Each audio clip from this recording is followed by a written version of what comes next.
Xo'p, trigonometriyaga doir ajoyib savolimiz. Ko'rinib turibdiki, bu ikkala qavsimiz ham a plus b ni kvadrati formulaga tushadi. Xo'p, ochib chiqadigan bo'lsak, sinus kvadrat 8 gradus 2 sinus 8 kosinus 22 kosinus kvadrat 22 gradus. Plus keyingisini ochib chiqadigan bo'lsak, sinus kvadrat 22 gradus plus 2 sinus 22 kosinus 8 plus kosinus kvadrat 8 gradusga teng.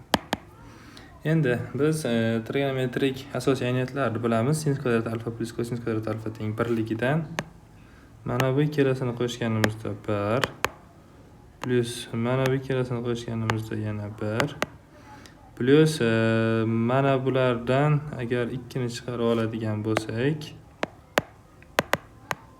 sinus 8 kosinus 22 plus